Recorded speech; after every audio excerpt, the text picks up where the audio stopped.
napakabait, napaka-down to earth. And for the first time, may soap kami together. So nakita ko kung gaano siya ka-passionate as an actor and kung gaano siya kagaling. Si Tom naman, I met him for the first time here, working with him for the first time here in My Husband's Lover. So, ano pala siya, parang boy next door, very nerdy, geeky type, makulit din, he's very artistic. He has other talents na sana ma-recognize in the future. Tapos yun, as in ano lang, super bait lang, super kulit lang na tao, tsaka nerdy. Gusto niya yun, nerdy, aminado mo siya nerdy. Ikaw, ano naman yung, what's next for you after? Madami, kasi even if the show is already ending, ang dami pa rin namin work for My Husband's Lover because we have a concert on October 12 in Aranet, TC, and meron kaming US tour. We're going to be away for a few weeks to tour around the States. Tapos meron kaming movie nito called Let's Take a Chance. Although, gipit talaga kami sa schedule, hirap kami sa schedule ngayon. Sana magtuloy-tuloy na siya para mapalabas na yung movie right away. And then, what else? Yun lang. Basically, dami. Kaya kahit tapos na yung show, tuloy pa rin yung work ng MHL. Anong title ng movie ulit? Let's Take a Chance. It's directed by Direk June Lana and produced by Regal. Anong tukusan ng story? It's a light romantic comedy film. So, complete opposite ng My Husband's Lover. Super kulit lang, super cute lang, and funny and fun.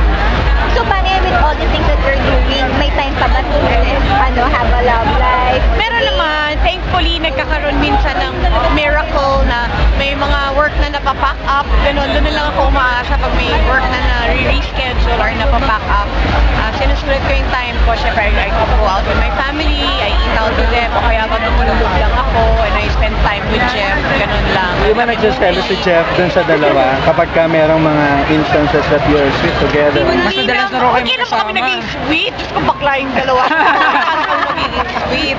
Oh, so bakit siya magsiselos? Becky yung dalawa sa story. So wala naman. He's very proud naman si Jeff sa akin. Pampante siya. Super. Tsaka alam niya kung gaano kalaki na rin yung success ng MHL eh. So, happy siya for me. Do you consider this serye as your biggest talaga? Kumaga yung talagang parang Yeah, masasabi biggest. mo? Definitely biggest. Yung pinaka napansin talaga.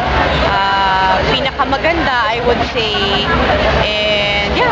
Tsaka nagsanga-sanga continuous kahit Oo, tsaka syempre ano bang tawag doon? Ito yung pinaka nagbunga ng maraming opportunities. Pero nung in-offer ba sa inyo parang naisip mo na darating sa ganitong Never. Alam ko magiging controversial siya na pag-uusapan siya ng mga tao, pero never namin talaga na-imagine or in-expect na magiging ganito siya kalaki.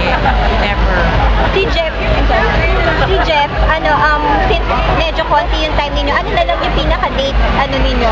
He comes to my house, yun na lang. Kasi imbis na ako yung nakakalabas, siya na lang yung pumupunta sa akin kung nasaan ako, kung sa house man, ganyan. That's where we spend time together. Ano Tapos favorite manood kami ng movie, gano'n na lang. Do you cook for him? I cook for him, yeah. Hindi naman ako cook. There's only very little I know. Pero pag nagluluto naman ako, nagugustuhan naman Ano niya. favorite niya? Anything pasta. Pag pwedeng seafood pasta or something na pwedeng something cream-based. Steaks, mahilig din siya sa steak.